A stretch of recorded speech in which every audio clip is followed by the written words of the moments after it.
হুম, আচ্ছা ঠিক আছে থাক।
আসসালামু আলাইকুম ওয়া রাহমাতুল্লাহ। ওয়ালাইকুম আসসালাম ওয়ালাইকুম ওরহমতুল্লাহি আসসালাম ওয়া বারাকাতুহু। রাহমাতুল্লাহি ওয়া বারাকাতুহু। ওস্তাদ জি জি কেমন আছেন? আছেন? আলহামদুলিল্লাহ। আপনারা কেমন আছেন?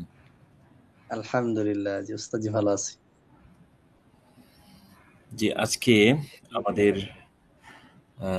মুকদ্দমায়ে আদ-দুরুল মুখতার এটার ওয়া হারামান ওয়া হুয়া ইলমুল ফালসাফা ওয়া শা'বাদা আমাদের কিতাবের ১২৭ পৃষ্ঠা আর মাহমুদিয়া ৬৫ পৃষ্ঠা না? ৬৫ পৃষ্ঠা।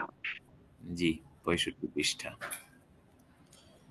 যে আপনারা একটু কষ্ট করে বের করে নেন। ওয়া হারামান ওয়া হুয়া ইলমুল ফালসাফা ওয়া শা'বাদা। পাইছেন আপনারা? জি ওস্তাদ জি সবক পেয়েছি। জি, তাহলে আমরা এখন শুরু করতে পারি। ইনশাআল্লাহ। জি, তো ওয়া হারামান আমাদের আলোচনা চলতেছিল যে এলেম হাসিল করা এটা কখনো ফরজে আইন হয়, কখনো ফরজে কিফায়া হয়, কখনো মুস্তাহাব হয়, কখনো মুবাহ হয়।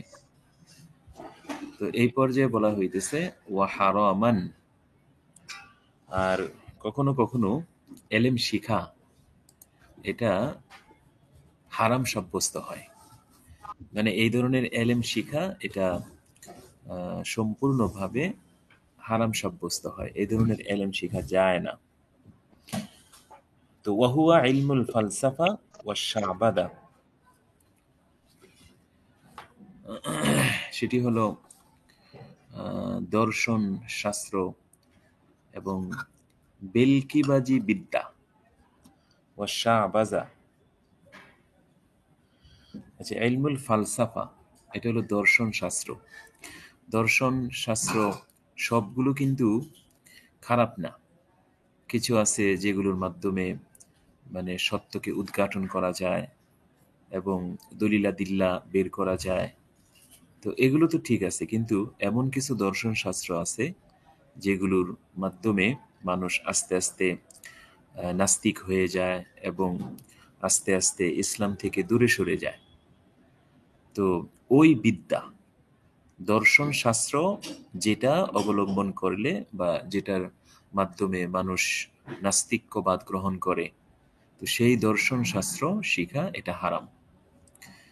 যেটাকে আমরা এভাবে বলতে পারি যে যেমন বলা হয় যে পৃথিবী এটা কাদিম, আমরা তো বলি পৃথিবী এটা হাদিস, কিন্তু দর্শন শাস্ত্র যারা অবলম্বন করে শিখে, তারা এক পর্যায়ে এই পৃথিবী এটা কাদিম এগুলো বলে এবং প্রকৃতি হইল স্রষ্টা, এই ধরনের কথা বলে একসময় তারা নাস্তিক হয়ে যায়। এই জন্য এই যেই দর্শন শাস্ত্র মানুষকে নাস্তিক্যবাদের দিকে নিয়ে যায়, এটা শেখা হারাম।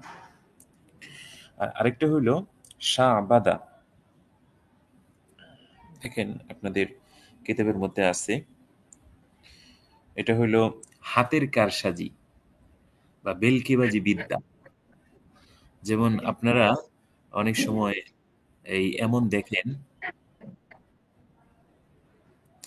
যে কিছু মানুষ বীর করতেছে, তো একজন ব্যক্তি কাউকে মাঝখানে দাঁড় করিয়ে বা ডেকে এনে তারপরে তার হাত আলাদা করতেছে, তার মাথা আলাদা করতেছে। তো এই যে মানে জাদুবিদ্যা, এটা আমাদের এদের মধ্যে পরিচিত ভাষাটা হলো জাদুবিদ্যা। না, জাদুবিদ্যা এটা জাদু না, মানে এটা জাদুরই একটা প্রকার, তবে এটা মানে হাতের কারসাজি। হুম। জাদু এটা ভিন্ন রকম একটা, এটা সামনে আসতেছে। আচ্ছা, তো ওহুয়া ইলমুল ফালসাফা, একটা হলো দর্শন শাস্ত্র, আর একটা হলো ওয়াশা আবাদা, ওই বেলকিবাজি বিদ্যা বা হাতের কারসাজি বিদ্যা। ওয়াত্তানজিম, আরেকটা হলো জ্যোতির্বিদ্যা। ওয়াত্তানজিম, জ্যোতির্বিদ্যা তথা এই আকাশের বিভিন্ন অবস্থা, এমনিভাবে আহ,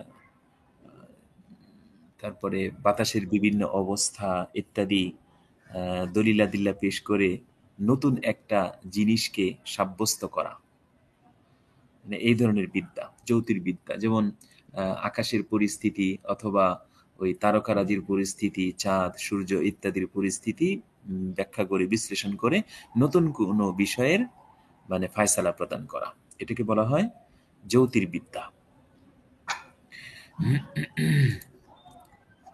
আচ্ছা, আরেকটা হইল ওয়ার রমলি। ওয়ার রমলি, রমলি শব্দের অর্থ হইল লেখাবিদ্যা। লেখাবিদ্যা এটার দ্বারা কি উদ্দেশ্য?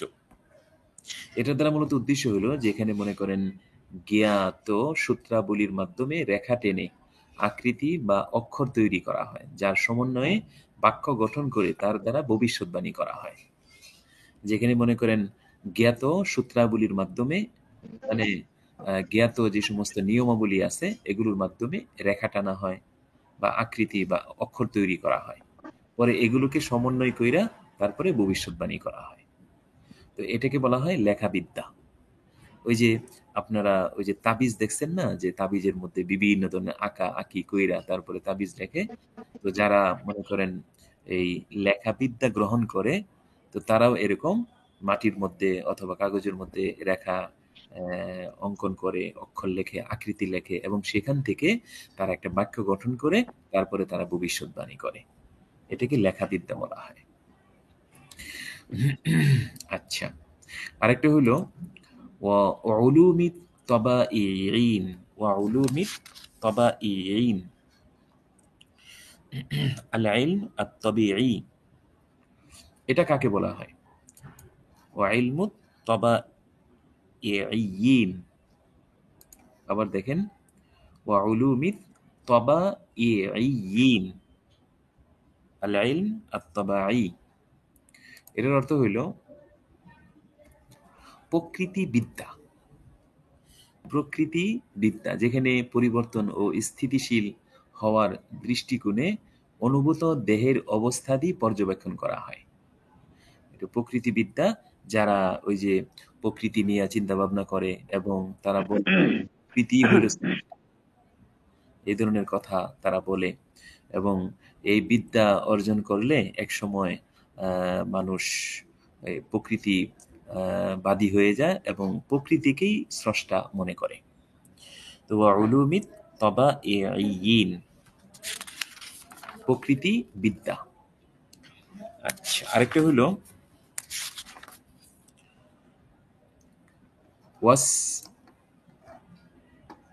ওয়াসসিহরি জাদুবিদ্যা। ওয়াসসিহরি জাদুবিদ্যা। তাহলে আগে যে বলা হইলো ওটা কিন্তু জাদুবিদ্যারই একটা ধরন। ওটা বলা হয়েছিল হাতের কারসাজি। তো এখানে ভিন্নভাবে ওয়া উলুমিস সিহরি বা ওয়া ইলমিস সিহরি, এই সিহর শব্দের অর্থ হইল জাদুবিদ্যা। আচ্ছা, এরপরে হইল ওয়াল কিহানা। জি, ওয়াল কিহানা। কিহানা শব্দের অর্থ হইল এই গণক বিদ্যা। এই যে মানুষ হাত দেখার পরে ভবিষ্যৎবাণী করে, অথবা ওই রাশি বের করে, আপনি কি কন্যা রাশি নাকি সিংহ রাশি নাকি লৌহ রাশি, এরকম রাশি বের করে তারা ভবিষ্যৎবাণী করে। তো এটাকে বলা হয় গণক বিদ্যা। আচ্ছা, তো এগুলো শিক্ষা গ্রহণ করা, শিক্ষা দেওয়া, এগুলো সব হারাম বলে বিবেচিত। আসসালামু আলাইকুম।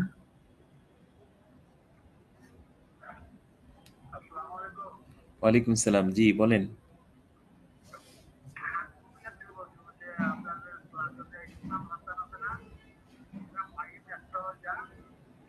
জি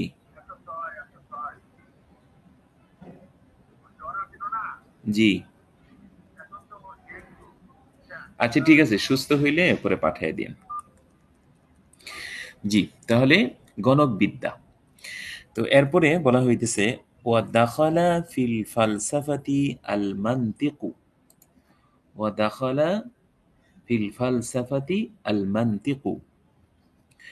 আর এই দর্শন শাস্ত্রের মধ্যে মান্তেকের বিদ্যাও অন্তর্ভুক্ত। দর্শন শাস্ত্রের মধ্যে মান্তিক বিদ্যা যেটা রয়েছে এটাও অন্তর্ভুক্ত। অর্থাৎ মান্তিক বিদ্যা বলতে আমাদের মাদ্রাসার সিলেবাসে যে মান্তিক পড়ানো হয় এটা না।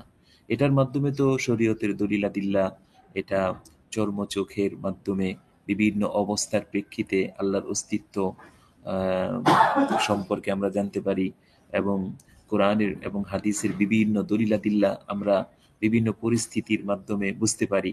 এটা তো কোনো খারাপ জিনিস না, এটা ভালো জিনিস। কিন্তু যে মান্তিক বিদ্যা ওই মানুষকে কুফুরের দিকে নিয়ে যায় এবং শিরিকের দিকে নিয়ে যায়, সেটা এখানে উদ্দেশ্য। ওয়ামিন হাদাল কিসমি ইলমুল হারফি। ওয়ামিন হাদাল কিসমি, আর এই প্রকারের অন্তর্ভুক্ত, মানে হারাম জ্ঞানের অন্তর্ভুক্ত ইলমুল হারফি, রসায়ন বিদ্যা। ইলমুল হারফি মানে রসায়ন বিদ্যা। তো একটা হইলো মনে করেন ওই আলকিমিয়া, রসায়ন বিদ্যা। একটা হইলো যে যেটার মধ্যে কল্যাণ রয়েছে, সেটা তো উদ্দেশ্য না, সেটা তো হারাম হতে পারে না। তো রসায়ন বিদ্যা যেটা ওই যে কুফরি এবং শিরিকের দিকে নিয়ে যায়, সেটাকে মূলত এখানে বোঝানো হয়েছে। আচ্ছা, আরেকটা হইলো ওয়া ইলমুল মুসিকি, ওয়া ইলমুল মুসিকি, এবং সঙ্গীত বিদ্যা। আচ্ছা, ওই যে মান্তিক বিদ্যার ক্ষেত্রে আরেকটা কথা যে মান্তিক বিদ্যার যে সমস্ত নিয়ম কানুন মুসলিম উলামায়ে কেরাম তৈরি করেছেন, মুসলিম উলামায়ে কেরাম নিয়মগুলো যেগুলো বানিয়েছেন এগুলো তো ভালো, কিন্তু যেই মান্তিক বিদ্যার নিয়মগুলো নাস্তিকরা তৈরি করেছে এগুলো ভালো না, এগুলো শিরিকের দিকে নিয়ে যায়, কুফরের দিকে নিয়ে যায়, এগুলোকে বলা হয়েছে যে এগুলো হলো হারাম। আচ্ছা, ওয়া ইলমুল মুসিকি, আর আরেকটা হইল এই সঙ্গীত বিদ্যা।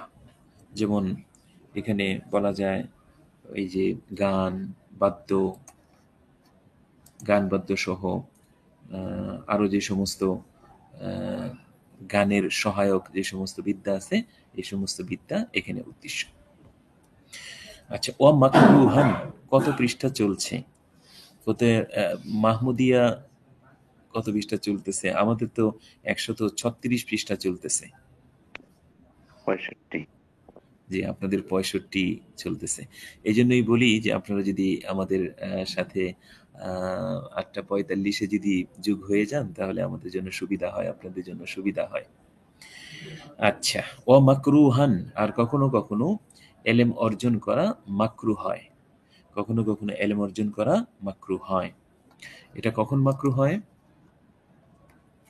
তো ওয়াহুয়া আশআরুল মুওয়াল্লাদিন, ওয়াহুয়া আশআরুল মুওয়াল্লাদিন, সেটা হইল এই নব্য কবিদের,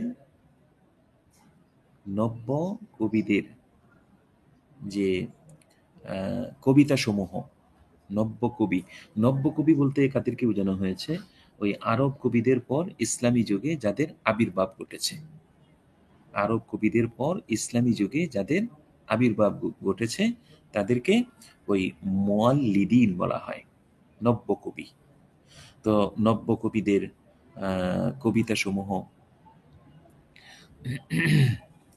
মিনাল গাজলি ওয়াল বিতালা, দেখেন মিনাল গাজলি ওয়াল বাতালা, বায়ের উপরে জবর হবে, মিনাল গাজালি ওয়াল বাতালা। তো গজল বলতে এখানে ওই সঙ্গীত যেটার মধ্যে ওই নারীদের রূপ সৌন্দর্য নিয়ে প্রশংসা করা হয়, অথবা যারা বালক তাদের রূপ এবং সৌন্দর্য নিয়ে প্রশংসা করা হয়, এই ধরনের মানে প্রশংসামূলক যে কবিতা এগুলো। ওয়াল বাতালা, বাতালা শব্দের অর্থ হইল যে ওই বীরত্ব এবং গৌরব গাথা যে কথামালা, বীরত্ব এবং গৌরব গাথা যে কথামালা, অর্থাৎ যেখানে মনে করেন যুদ্ধের মধ্যে তারা জয়লাভ করেছে বা তাদের যে সমস্ত বাহাদুরি ছিল, এই সমস্ত বাহাদুরিমূলক কবিতা যেগুলোর মাধ্যমে অহংকার তৈরি হয়। তো এগুলো একটা হলো মিনাল গাজালি ওয়াল বাতালা, গাজাল শব্দের অর্থ হইল সঙ্গীত যেটার মধ্যে ওই নারীদের সৌন্দর্য এবং বালকদের সৌন্দর্য তুলে ধরা হয়। আর বাতালা শব্দের অর্থ হইল বীরত্ব গাথা কথামালা, অর্থাৎ যেই কবিতার মধ্যে বা কথার মধ্যে তাদের বীরত্ব চর্চা করা হয় বা তাদের যুদ্ধের মধ্যে যে আহ, জয় এবং বীরত্ব এগুলো নিয়ে যেখানে আলোচনা করা হয়। আচ্ছা, ওয়া মুবাহান, আর কখনো কখনো এলেম অর্জন করা এটা মুবা বলে সাব্যস্ত হয়, কখনো কখনো এলেম অর্জন করা এটা আহরণ করা এটা বৈধ সাব্যস্ত হয়। সেটা কি এলেম? যেমন কা আশআরিহিম আল্লাতী লা ইউস্তাখাফফা ফিহা, তো কা আশআরিহিম আল্লাতী, যেমন ওই যে নব্য কবিদের ওই সমস্ত কবিতা সমগ্র, লা ইউস্তাখাফফু ফিহা,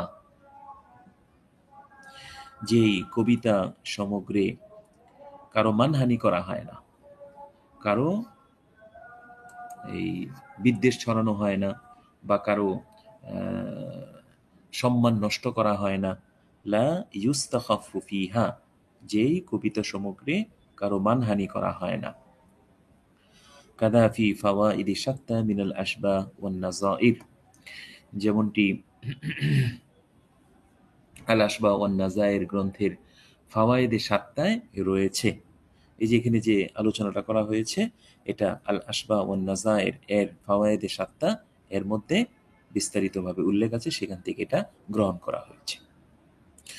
তুম্মা নাকালা মাসআলাতার রুবাইয়াত, তো এরপরে আল আশবাহ ওয়ান নাযাইর এর লেখক ওই রুবাইয়াত এর মাসলাগুলো তিনি উদ্ধৃত করেছেন।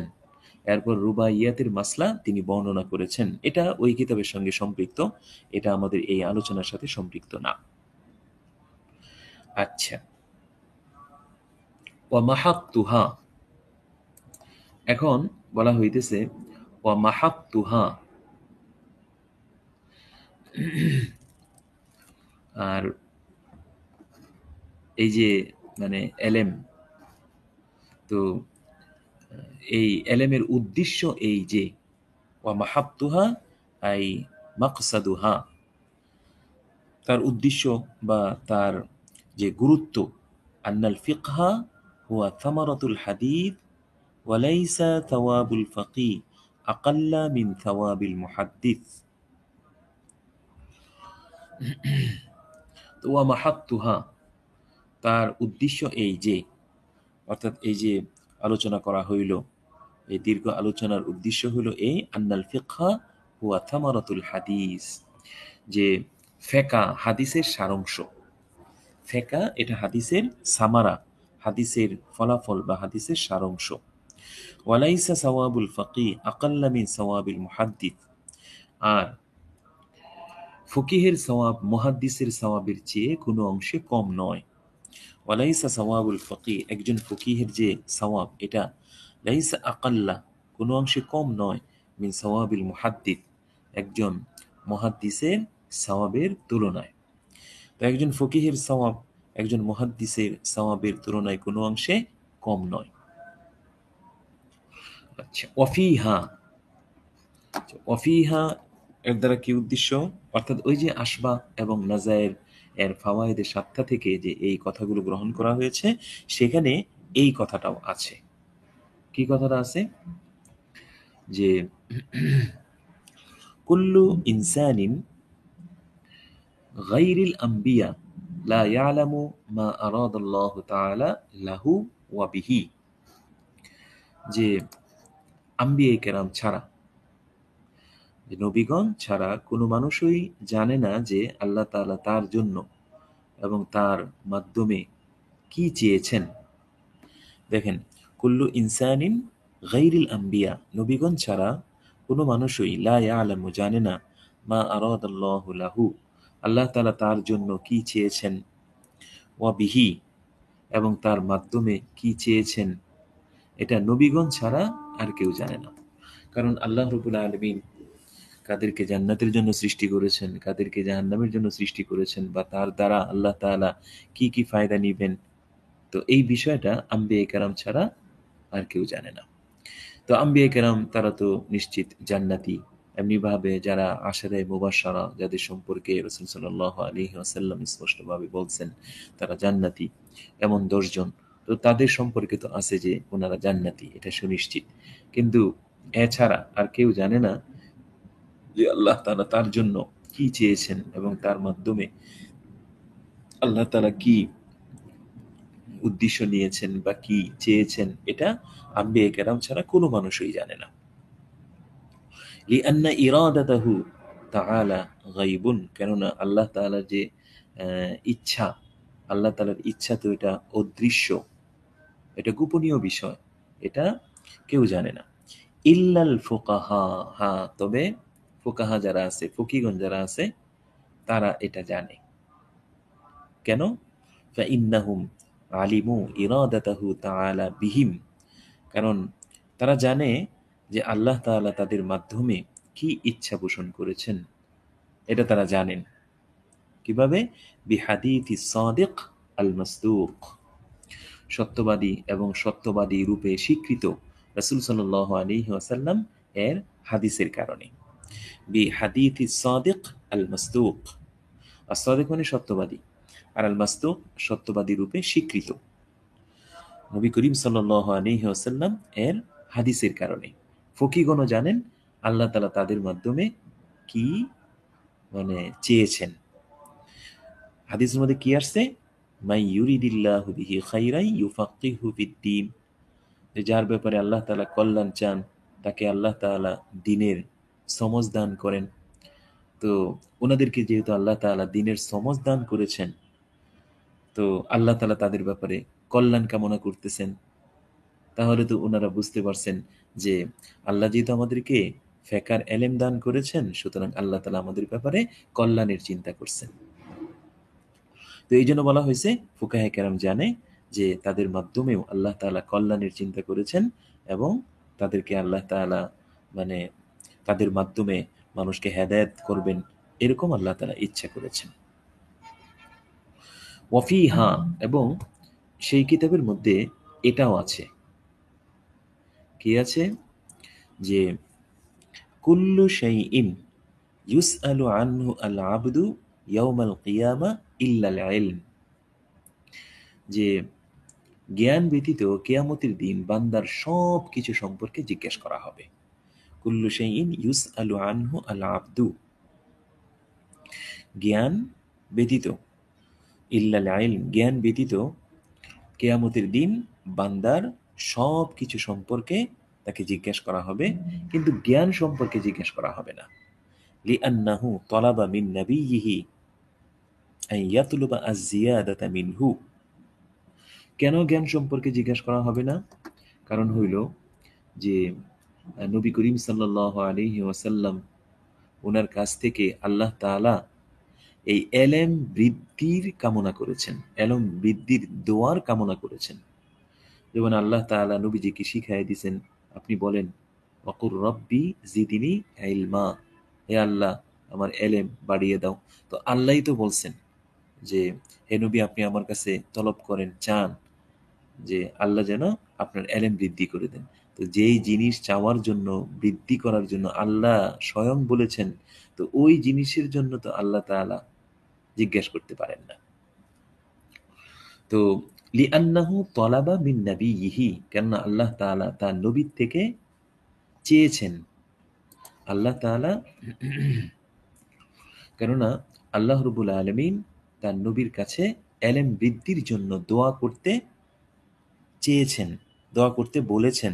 লিআন্নাহু, কেননা আল্লাহ তাআলা তলাবা মিন নাবিয়্যিহি, তার নবীকে বলেছেন আইয়াতলুবা আয-জিয়াদাতা মিনহু, যে আল্লাহর পক্ষ থেকে যেন এলেম বৃদ্ধির মোতালাবা করেন, এলেম বৃদ্ধির দোয়া করেন। তাহলে যেই বিষয়ের ক্ষেত্রে আল্লাহ তাআলাই নবীজিকে বলছেন বেশি বেশি এই এলেম বৃদ্ধির দোয়া করতে, তো সেই বিষয় সম্পর্কে তো আল্লাহ তাআলা জিজ্ঞেস করতে পারেন না। ওয়াকুল রব্বি জিদনি ইলমা, এইভাবে বলেছেন যে আপনি বলেন হে আল্লাহ আমার এলেম বৃদ্ধি করে দেন। ফাকাইফা ইউসআলু আনহু, তো যে বিষয়ে আল্লাহ তাআলাই বলছেন বেশি বেশি আল্লাহর কাছে কামনা করে নেওয়ার জন্য, তো সেই বিষয়ে আল্লাহ তাআলা কিভাবে প্রশ্ন করতে পারেন? তো কাল কিয়ামতের ময়দানে জ্ঞান ছাড়া বান্দার সকল বিষয় সম্পর্কে আল্লাহ তাআলা জিজ্ঞেস করবেন, কিন্তু জ্ঞান সম্পর্কে জিজ্ঞেস করবেন না। ওয়াফিহা ইদা সুইলনা আন মাযহাবিনা ওয়া মাযহাবি মুখালিফিনা কুলনা বুজুবান, আশবাহ এবং নাজায়েরের মধ্যে এই কথাটাও আছে, কি? যে যদি আমাদেরকে আমাদের মতবাদ এবং আমাদের প্রতিপক্ষের মতবাদ সম্পর্কে জিজ্ঞাসা করা হয়, ইদা সুইলনা, যদি আমাদেরকে জিজ্ঞাসা করা হয়, আন মাযহাবিনা, আমাদের মতবাদ সম্পর্কে, ওয়া মাযহাবি মুখালিফিনা, এবং আমাদের বিরোধীদের বা আমাদের প্রতিপক্ষ যারা তাদের মতবাদ সম্পর্কে যদি জিজ্ঞাসা করা হয়, কুলনা বুজুবান, তাহলে আমরা বাধ্যতামূলকভাবে বলবো, তাহলে অবশ্যই আমরা এই কথাটা বলবো। অর্থাৎ যদি এরকম জিজ্ঞাসা করা হয় যে তোমাদের মাযহাব এটা সত্য নাকি তোমাদের বিরোধীদের মাযহাব সত্য, এরকম যদি আমাদেরকে জিজ্ঞেস করা হয়, তখন আমরা আবশ্যকীয়ভাবে এই কথাটা বলবো কি, মাযহাবুনা সাওয়াবুন ইয়াহতামিলু আল খাতা ওয়া মাযহাবু মুখালিফিনা খাতাউন ইয়াহতামিলু আস-সাওয়াব। যে আমাদের যে মতবাদ এটা সঠিক, তবে ভুলও হতে পারে। মাযহাবুনা সাওয়াবুন, আমাদের যে মাযহাব এটা সঠিক, ইয়াহতামিলু আল খাতা, তবে ভুলেরও সম্ভাবনা আছে। ওয়া মাযহাবু মুখালিফিনা খাতাউন, আর আমাদের প্রতিপক্ষের যে মতবাদ এটা ভুল, ইয়াহতামিলু আস-সাওয়াব, তবে সঠিক হওয়ারও সম্ভাবনা আছে। তাহলে আমাদের কিন্তু মানে এরকম বিশ্বাস রাখতে হবে যে আমাদের মাযহাব এটা চূড়ান্ত পর্যায়ে সঠিক মাযহাব, তবে ভুলও হতে পারে। আর আমাদের প্রতিপক্ষ যারা, আমাদের বিরোধী দলের যারা, তাদের মতবাদ এটা ভুল, কিন্তু সঠিকও হতে পারে। এই জন্য কোনো মাযহাবের আলেমকে বা তাদের লোকদেরকে গালিগালাজ করা যাবে না, অথবা তাদেরকে ভৎসনা করা যাবে না, এরকম কোনো কিছু করার কোনো সুযোগ নেই। وَإِذَا سُئِلْنَا عَنْ مُعْتَقَدِنَا وَمُعْتَقَدِ خُصُومِنَا قُلْنَا وُجُوبًا। এখন কেউ যদি আমাদেরকে জিজ্ঞাসা করে বা আমরা যদি জিজ্ঞাসিত হই যে আমাদের বিশ্বাস ও আমাদের প্রতিপক্ষের বিশ্বাস কি, তো আমরা যদি জিজ্ঞাসিত হই বা ওয়াইদা সুইলনা, আমাদেরকে যদি জিজ্ঞেস করা হয় আন মুআতাকাদিনা, আমাদের বিশ্বাস সম্পর্কে, ওয়া মুআতাকাদি খুসুমিনা, এবং আমাদের প্রতিপক্ষের বা প্রতিপক্ষ দলের বা বিরোধী দলের বিশ্বাস সম্পর্কে যদি জিজ্ঞাসা করা হয়, কুলনা বুজুবান, তাহলে আমরা আবশ্যকীয়ভাবে এই কথা বলবো।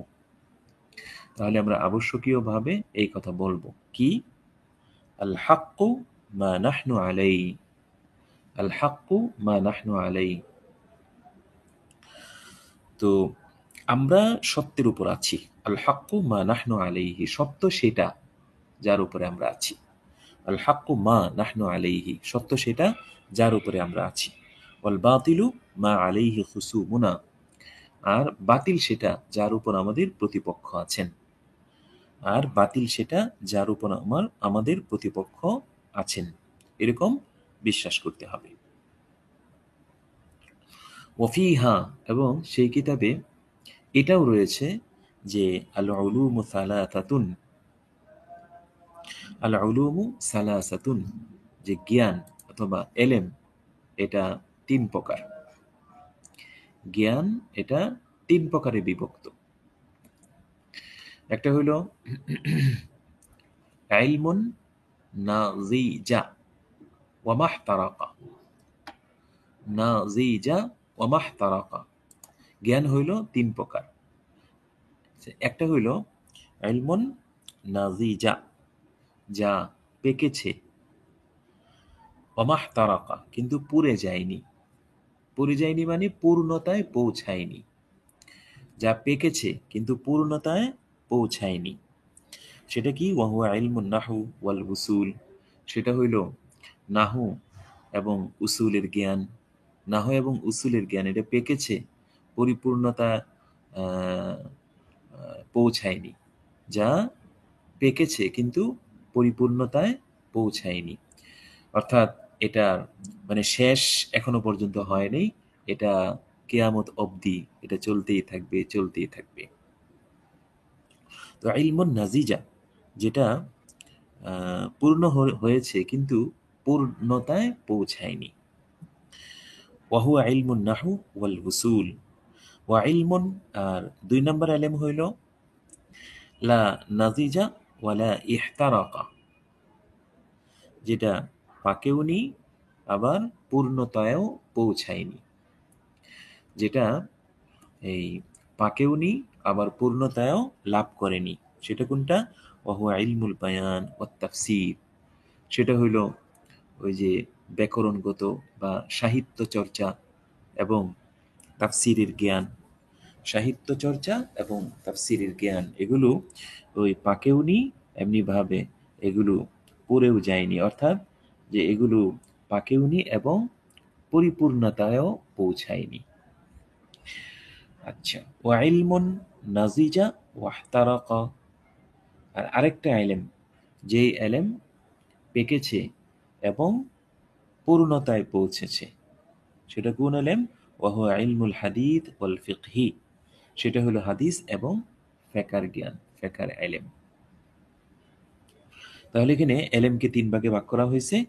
একটা হলো যে এলএম পেকেছে কিন্তু পূর্ণতায় পৌঁছেনি, সেটা হলো নাহু এবং উসুলের জ্ঞান।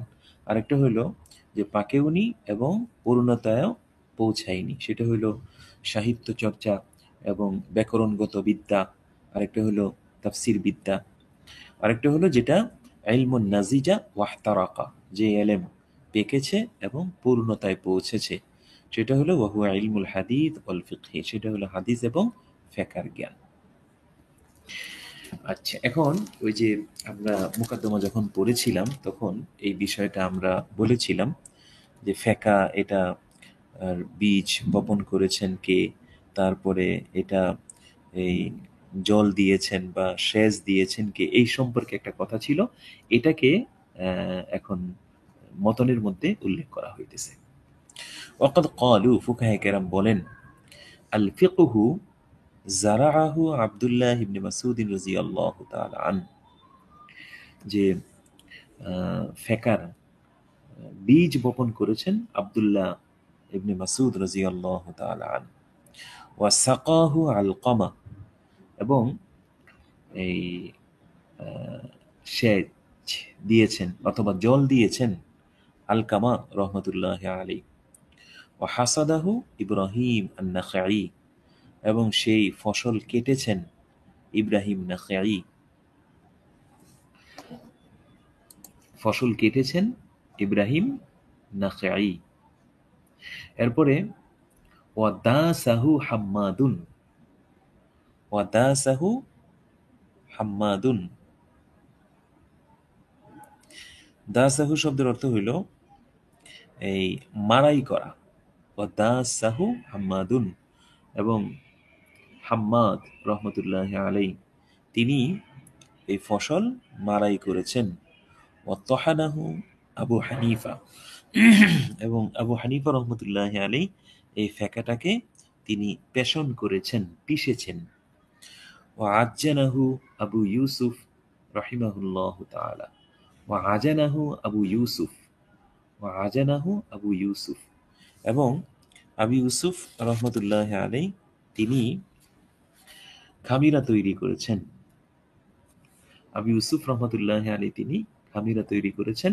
ওয়া খাবাজাহু মুহাম্মাদুন, এবং রুটি তৈরি করেছেন ইমাম মুহাম্মদ রহমতুল্লাহ আলী। ফাসাইরুন নাস ইয়াকুলুনা মিন খুবজিহি, অতঃপর সকল মানুষ সেই রুটি খাচ্ছে, অতঃপর সকল মানুষ সেই রুটি থেকে খাচ্ছে। তাহলে এখানে এই এলমে ফিকহের ক্ষেত্রে উলামায়ে কেরামের যে অবদান, এই অবদানের কথা এখানে তুলে ধরা হয়েছে। ওয়াকাদ নাজামা বাযুহুম ফাকালা, এই বিষয়টাকেই কতক উলামায়ে কেরাম কবিতার মাধ্যমে এইভাবে বলেছেন। ওয়াকাদ নাজামা বাযুহুম ফাকালা, কতক উলামায়ে কেরাম এই বিষয়টাকে কবিতার মাধ্যমে এইভাবে বলেছেন কি, আল ফিকহু জারউ ইবনে মাসউদিন ওয়া আলকামাতু হাসাদুহু থুম্মা ইব্রাহিমু দাওয়াসু নু'মানু তাহিনুহু ইয়াকুবু আজিনুহু মুহাম্মাদুন খাবিজুন ওয়াল আকিলু আন্নাসু। এখানে হাম্মাদ রহমতুল্লাহ আলের কথাটা ছুটে গেছে, বা হাম্মাদ রহমতুল্লাহ আলের কথাটা এখানে আসে নাই, কিন্তু আমরা শের ভিন্ন এর আগে যে পড়েছিলাম সেখানে হাম্মাদ রহমতুল্লাহ আলের বিষয়টাও চলে এসেছিল। তো আল ফিকহু জারউ ইবনে মাসউদিন, ফেকা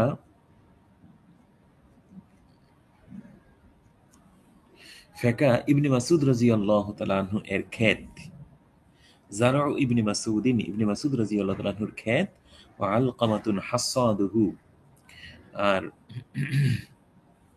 আলকামা রহমতুল্লাহ আলাই তার কর্তনকারী।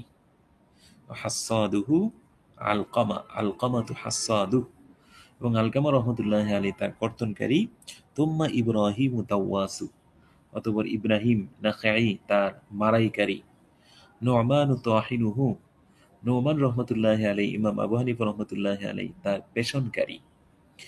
পেশনকারী, ইয়াকুব আজিনুহু, ইমাম আবু ইউসুফ রহমতুল্লাহ আলাই তার খামিরা তৈরিকারী, মুহাম্মাদুন খাবিজুন, আর ইমাম মোহাম্মদ রহমতুল্লাহ আলাই তার রুটি প্রস্তুতকারী, ওয়াল আকিলু আন্নাসু, আর সকল মানুষ তার খাদক, সকল মানুষ তার খাদক, সকল মানুষ এগুলো আহার করছে বা এগুলো আহারকারী। আচ্ছা, এখন ইমাম মোহাম্মদ রহমতুল্লাহ আলী সম্পর্কে একটু পরিচয় উল্লেখ করতেছেন, এবং উনি এলমে ফিকহের ক্ষেত্রে তার অবদান কি, এবং তিনি কিভাবে গ্রন্থ রচনা করেছেন, কতগুলো গ্রন্থ রচনা করেছেন, এই সম্পর্কে মোটামুটি ভাবে একটা ধারণা দিতেছেন। ওয়াকাদ যাহারা ইলমুহু বিতাসানিফিহি, আর ইমাম মোহাম্মদ রহমতুল্লাহ আলাইহি এর এলেমের বহিঃপ্রকাশ ঘটেছে তার লিখনির মাধ্যমে। কদ যাহারা ইলমুহু, তার এলেম এর বহিঃপ্রকাশ ঘটেছে বিতাসানিফিহি, তার লিখনি সমগ্রের মাধ্যমে, লিখনির মাধ্যমে। কাল জামি আইনে, যেরকম ভাবে এই তার দুইটা জামিয়া, একটা হলো জামে সগীর, আরেকটা হলো জামে কবির, এমনি ভাবে মাফসুদ, জিয়াদাত, এমনি ভাবে নওয়াদির, এই সমস্ত বিশাল বড় বড় গ্রন্থ তিনি রচনা করেছেন। এমনিভাবে ওই যে সিয়ারে কবির, সিয়ারে সগীর। তো একটা বিষয় আপনাদেরকে বলি যে সগীর এই নামটা তিনি চয়ন করেছেন যে সমস্ত মাসলা তিনি ইমাম আবু ইউসুফ রহমতুল্লাহ আলাইহি থেকে গ্রহণ করেছেন, আর কাবির এই শব্দটা তিনি চয়ন করেছেন ওই সমস্ত কিতাবের ক্ষেত্রে যেই কিতাবের মধ্যে তিনি মাসলাগুলো সরাসরি ইমাম আবু হানিফা রহমতুল্লাহ আলাইহি থেকে গ্রহণ করেছেন। তো কাল জামি আইনে, যেরকম ভাবে দুইটা জামিয়া, জামিয়া সগীর এবং জামিয়া কবির, এমনি ভাবে সিয়ারে কবির, সিয়ারে সগীর, ওয়াল মাবসুদ ওয়াল জিয়াদাত ওয়ান নওয়াদির। নওয়াদির বলতে এখানে ওই যে সিয়ারে কবির এবং সিয়ারে সগীর উদ্দেশ্য।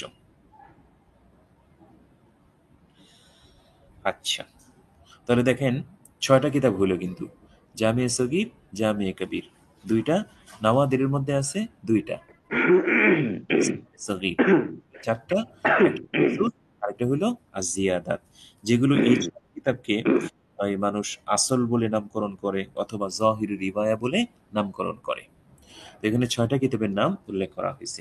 তো ইমাম মুহাম্মদ রহমতুল্লাহ আলাইহি তো অসংখ্য অগণিত গ্রন্থ রচনা করেছেন, কিন্তু ওইগুলোর মধ্যে এগুলো হলো সবচেয়ে বড় বড়। যেমন একজন খ্রিস্টান সম্পর্কে এরকম পাওয়া যায় যে উনি যখন ইমাম মোহাম্মদ রহমতুল্লাহ আলের এই কিতাবগুলো দেখেন, তখন তিনি এত আশ্চর্যজনিত হয়েছেন যে ছোট মোহাম্মদেরই এলেমের এই অবস্থা, তাহলে না জানি ইসলাম ধর্মের যে বড় মোহাম্মদ অর্থাৎ নবী করিম সাল্লাল্লাহু আলাইহি ওয়াসাল্লাম, ওনার এলেম না জানি কেমন ছিল। এই কথা চিন্তা করে উনি মুসলমান হয়ে গেছেন। সুবহানাল্লাহ। তো হাত্তা কিলা, এমনকি বলা হয় ইন্নাহু সান্নাফা ফিল উলুম আদ-দীনিয়া 999 কিতাবান। ওরে বাপরে বাপ! এমনকি ওনার সম্পর্কে বলা হয় যে তিনি ধর্মীয় উলুমের ক্ষেত্রে 999টা গ্রন্থ রচনা করেছেন। 999টা গ্রন্থ রচনা করেছেন। কি পরিমাণ মেহনত করেছেন! ওই সময় তো এই কম্পিউটার ছিল না অথবা এই আধুনিক যন্ত্রপাতি এগুলো ছিল না, কিন্তু ওনারা কিভাবে এত বড় বড়, এত বিশাল, এত এত অসংখ্য গ্রন্থ রচনা করেছেন, এটা চিন্তা করলেও আমাদের মাথা ঘুরাবে। ইন্নাহু সান্নাফা ফিল উলুম আদ-দীনিয়া, তিনি দ্বীনি ইলমের ক্ষেত্রে 999 কিতাবান, 999টি তিনি গ্রন্থ লিপিবদ্ধ করেছেন। ওমিন তালাম শাফিঈ রাদিয়াল্লাহু তাআলা আন, আর তার ছাত্রদের মধ্য থেকে অনেকে তো ওনার ছাত্র, তো তাদের মধ্য থেকে অন্যতম একজন ছিলেন ইমাম শাফিঈ রহমতুল্লাহ আলাইহি। দেখেন, আহ, দুরুল মুখতারের লেখক উনি ইমাম শাফি রহমতুল্লাহ আলীর পরে রাদিয়াল্লাহু তাআলা আনহু এই শব্দটা ব্যবহার করছেন, রহমতুল্লাহ আলী ব্যবহার করেন নাই। কতটা শ্রদ্ধা এবং ভক্তি দিলের মধ্যে থাকলে এই ধরনের শব্দ উচ্চারিত হয়। আচ্ছা, ওয়া তাজাওয়াজা বি উম্মি শাফি রাহিমাহুল্লাহু তাআলা ওয়া ফাওয়াজা ইলাইহি কুতুবাহু ওয়া মালাহু। এবং ইমাম মুহাম্মদ রহমতুল্লাহ আলাইহি ইমাম শাফি রহমতুল্লাহ আলাইহির আম্মাকে বিয়ে করেন, ওনার মাকে বিয়ে করেছিলেন, যার ফলশ্রুতিতে ফাওয়াজা ইলাইহি কুতুবাহু ওয়া মালাহু। ইমাম মুহাম্মদ রহমতুল্লাহ আলাইহি ইমাম মুহাম্মদ রহমতুল্লাহ আলাইহি তার যত কিতাব ছিল, এই কিতাব এবং তার যে অর্থ সম্পদ সবকিছুই ইমাম শাফি রহমতুল্লাহ আলাইহিকে অর্পণ করেছিলেন। ইমাম শাফি রহমতুল্লাহ আলাইহিও ইমাম মুহাম্মদ রহমতুল্লাহ আলাইহি থেকে এলমি ইস্তেফাদা লাভের জন্য ওনার আম্মাকে ওনার সাথে বিবাহ দিয়েছেন। দেওয়ার পরে তারপরে ওনার থেকে তিনি এলমি ফয়ুজাত ইত্যাদি গ্রহণ করছেন, যেমন ওনার কিতাবাদি এগুলো গ্রহণ করছেন। ওনার যে মাল সম্পদ, এগুলো তো উদ্দেশ্য ছিল না, উদ্দেশ্য ছিল ওনার এলেম দ্বারা ইন্তেফা হাসিল করা। ফাবিসাবাবিহি সারা আশ-শাফিঈ ফাকিহান, যার কারণে শাফি রহমতুল্লাহ আলী একজন ফকি বলে সাব্যস্ত হয়েছেন, একজন ফকি রূপে গণ্য হয়েছেন। ফাবি সাবাবিহি মানে ইমাম মোহাম্মদ রহমতুল্লাহ আলের কারণে সারা শাফিঈ ফাকিহান, এবং শাফি রহমতুল্লাহ আলী তিনি ফকি রূপে গণ্য হয়েছেন। এটা আসলে অতিরঞ্জিত বলা যায়, কারণ ইমাম শাফি রহমতুল্লাহ আলী আগেই কিন্তু তিনি ফকি ছিলেন। এরপরে ওনার এই ফকি হওয়ার মধ্যে হয়তো রং ধরছে ওনার ছাত্রত্ব গ্রহণ করার কারণে, ওনার তিলমিজ হওয়ার কারণে। কিন্তু ওনার ছাত্র হওয়ার কারণে উনি ফকি হয়েছেন বিষয়টা ওই হাসির মধ্যে দেখেন লেখা আছে, বিষয়টা এরকম না, বরং উনি আগের থেকেই ফকি ছিলেন। তবে ওনার ছাত্রত্ব গ্রহণ করার কারণে ওনার ফাঁকা হাতের মধ্যে আরো বেশি রং ধরছে, আরো বেশি বৃদ্ধি করছে, এটা বলা যায়। ওয়ালাকাদ আনসাফা আশ-শাফিঈ রাহিমাহুল্লাহু তাআলা হাইথু ক্বাল, শাফি রহমতুল্লাহ আলাইহি যথার্থই বলেছেন। ওয়ালাকাদ আনসাফা ওয়ালাকাদ আনসাফা আশ-শাফিঈ রাহিমাহুল্লাহু তাআলা হাইথু ক্বাল, ইমাম শাফি রহমতুল্লাহ আলাইহি যথার্থই বলেছেন। কি বলেছেন? মান আরাদা আল ফিকহা ফালইয়ালজিম আসহাব আবি হানিফা রাহিমাহুল্লাহু তাআলা। দেখেন কত সুন্দর কথা। আমরা তো ঝগড়া লাগাই, কিন্তু ওনারা মানে পরস্পরে কি পরিমাণ মুহাব্বত ছিল দেখেন। ইমাম শাফি রহমতুল্লাহ আলাইহি বলতেছেন, মান আরাদা আল ফিকহা, কোন ব্যক্তি যদি ফিকহ অর্জন করতে চায়, ফালইয়ালজাম আসহাব আবি হানিফা, সে যেন ইমাম আবু হানিফা রহমতুল্লাহ আলাইহি এর ছাত্রদের সংস্পর্শ গ্রহণ করে বা তাদের সুহবত গ্রহণ করে।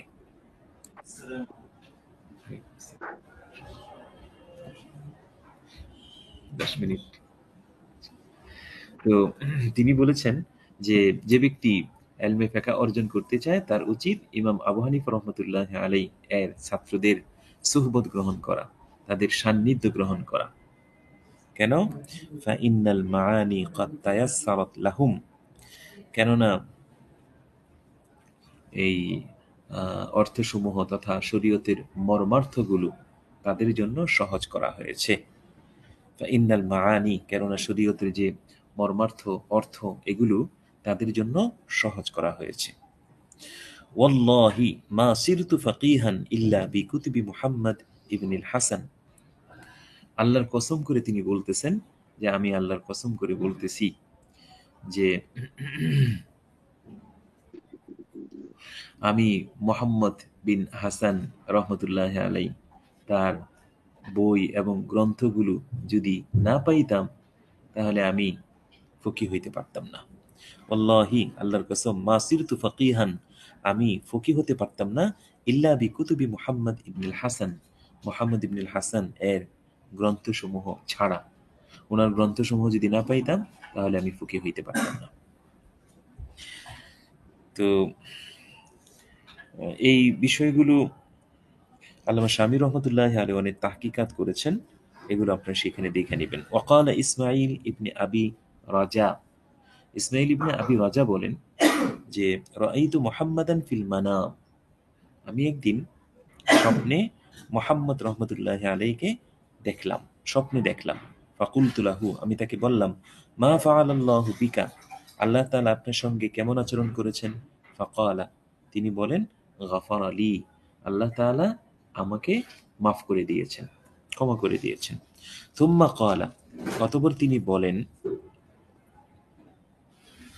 না অতঃপর আল্লাহ তাআলা বলেন, ফাকালা গাফার আলী, এই ফাকালার ফাইল মুহাম্মদ রহমতুল্লাহ আলাইহি, যে আল্লাহ আমাকে মাফ করে দিয়েছেন। সুম্মা ক্বালা, অতঃপর আল্লাহ তাআলা বলেন কি, লাউ আরাদতু আন উআযযিবাকা মা জাআলতু হাদাল ইলমা ফীকা, লাউ আরাদতু আন উআযযিবাকা, যদি আমি তোমাকে শাস্তি দিতে চাইতাম, মা জাআলতু হাদাল ইলমা ফীকা, তাহলে ইলমে ফিকহ আমি তোমার কাছে আমানত। আপনারা শুনছেন? জি আলহামদুলিল্লাহ। জি জি ওস্তাদ, জি শুনতেছি। জি।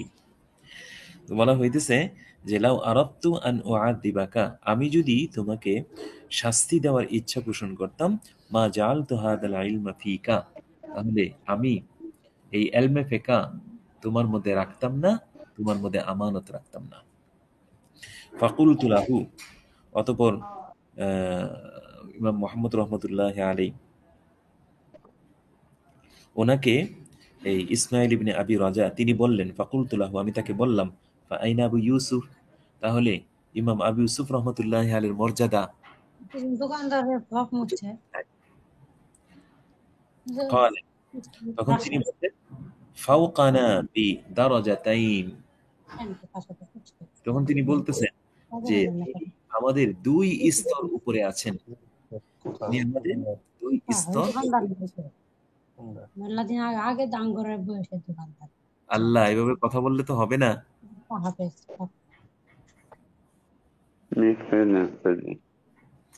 জি,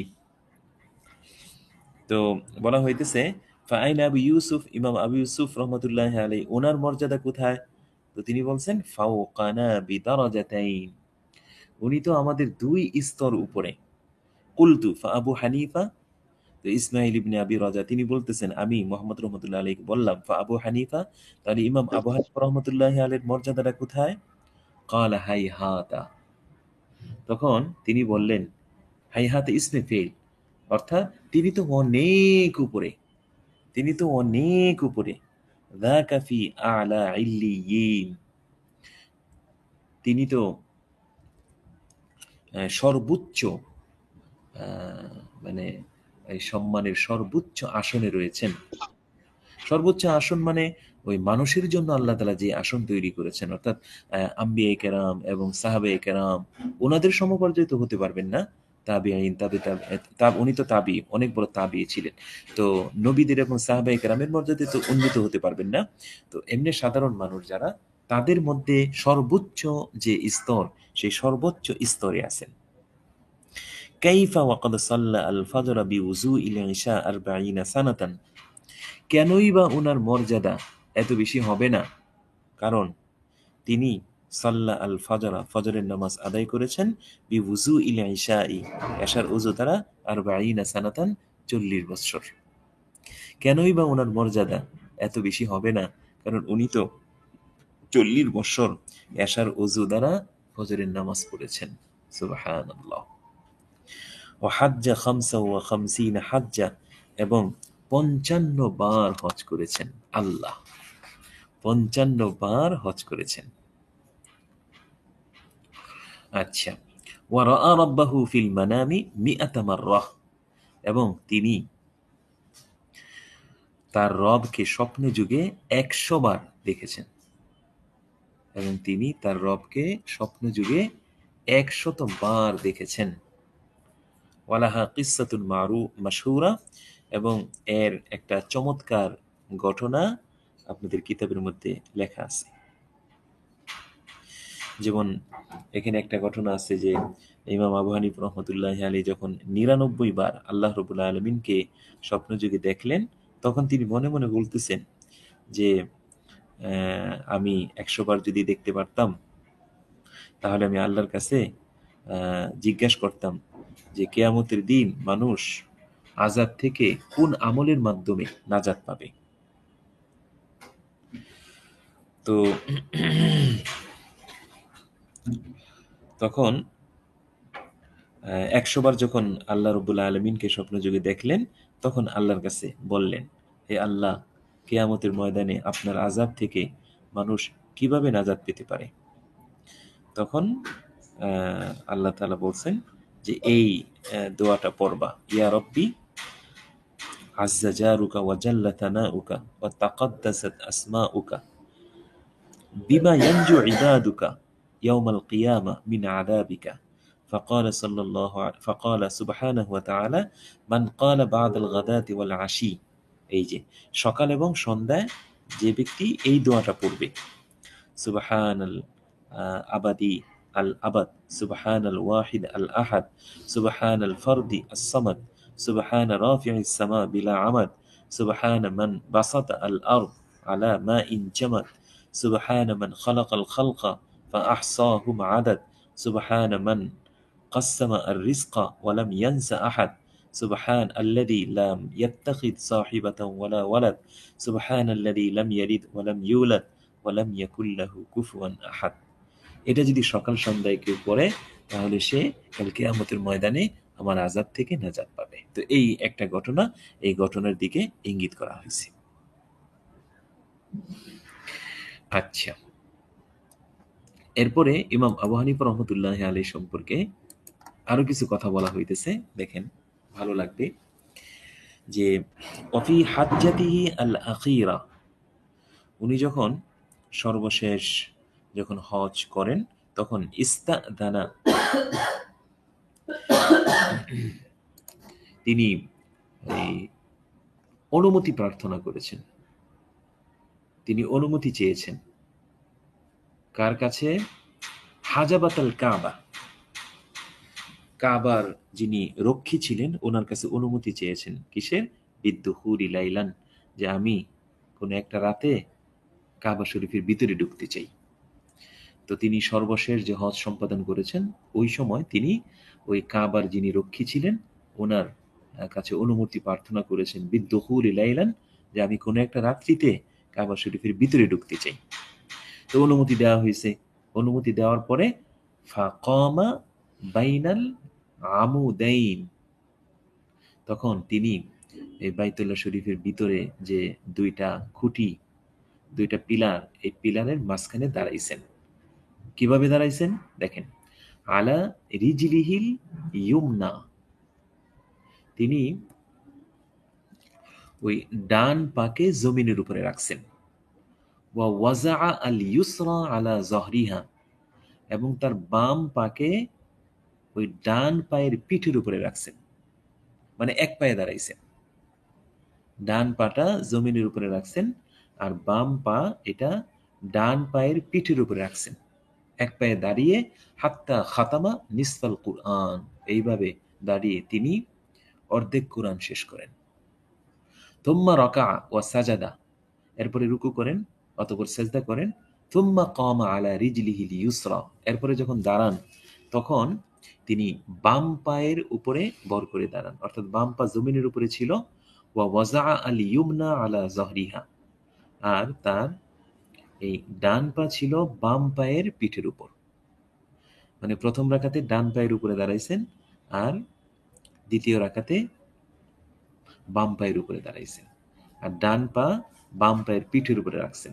হাত্তা খাতামাল কুরআন, এইভাবেই তিনি পূর্ণ কোরআন শরীফ খতম করেন।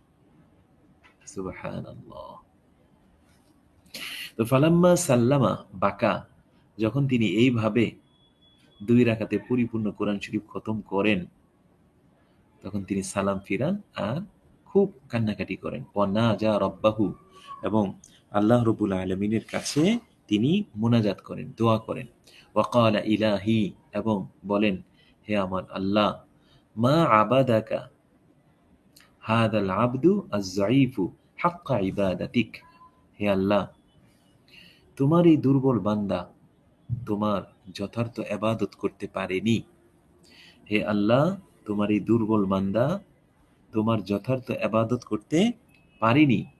লাকিন আরাফাকা হাক্কা মারিফাতিকা, তবে তোমার যথার্থ মারেফত লাভ করেছে। তবে তোমার যথার্থ মারেফত লাভ করেছে, কিন্তু সে তোমাকে চিনেছে যেমন তোমাকে, বা যেমন তোমার মারিফতের হক। এটার অর্থ হবে এরকম যে ওয়ালাকিন আরাফাকা, কিন্তু সে তোমাকে চিনেছে হাক্কা মারিফাতিকা, তোমাকে চিনার মতো, বা তোমাকে যথার্থভাবে সে চিনেছে। তোমার ইবাদত হয়তো যথার্থভাবে করতে পারে নাই, কিন্তু তোমাকে যথাযথভাবে চিনেছে।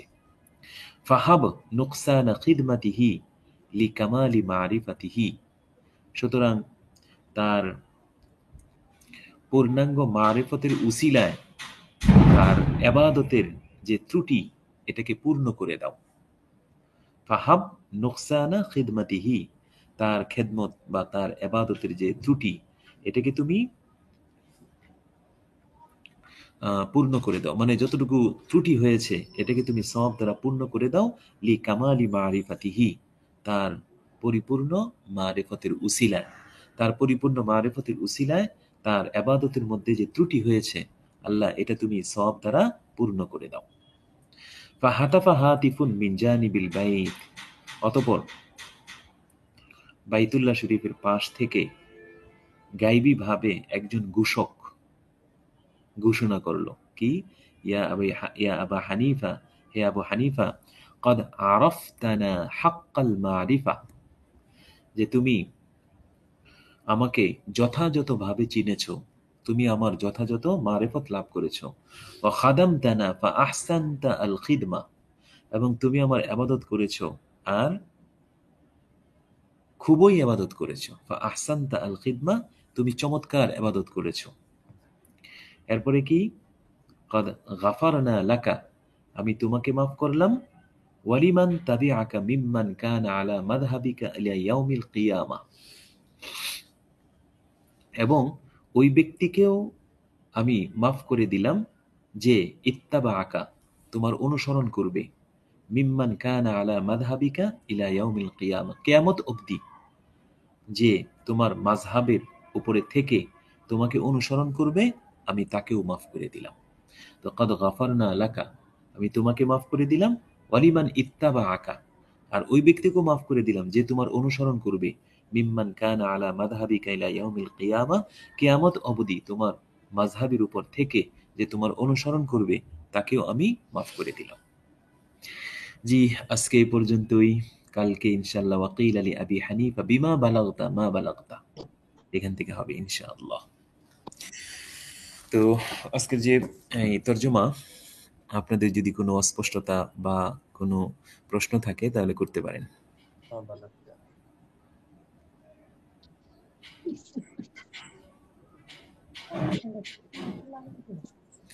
জি, কোনো প্রশ্ন বা কোনো এশকাল আছে কিনা বলেন। ওস্তাদজি, আমরা তো পড়লাম মোটামুটি আসলেই যে মানে ফালসাফা দর্শন শাস্ত্র। জি আপনার কলেজে একটা বই পড়ানো হয়, আপনার অনার্সে ফিলোসফি, জি মানে ওটা হইলো দর্শন শাস্ত্র। আসলে এর তো বিভিন্ন জায়গায় কলেজে, তারপরে আপনার আমাদের মাদ্রাসায় পড়ানো হয়, যেমন মান্তেকের বিষয়ে অনেক কথা আসছে। জি তো এটা মেরকাত, এরপর এটা কিন্তু আমরা বললাম যে দেখেন, মান্তেক সব কিন্তু খারাপ না, হ্যাঁ। যেগুলোর মনে করেন উসুল এবং নিয়মাবলী আমাদের মুসলিম মনীষীগণ তৈরি করেছেন এগুলো তো ঠিক আছে, কিন্তু যেগুলোর মূলনীতি আমাদের ওই যে নাস্তিক ভাইয়েরা তৈরি করেছেন এবং যারা কাফির মুশরিক তারা তৈরি করেছেন, এগুলো মানে পড়তে নিষেধ করা হয়েছে। জি ইনশাল্লাহ বুঝছি। জি জি তর্জমাটার ক্ষেত্রে কোনো অস্পষ্টতা আছে কিনা? জি না ওস্তাদ জি, আলহামদুলিল্লাহ বুঝছি। আচ্ছা, ঠিক আছে, তাহলে আজকে এই পর্যন্তই। সবাই ভালো থাকবেন। আল্লাহ তাআলা সবার জন্য সুস্থতা এবং এগুলা ক্লাস হচ্ছে। আল্লাহ তাআলা নেক হায়াত দান করুন। আমিন। আসসালামু আলাইকুম। না, না, না। আসসালামু আলাইকুম।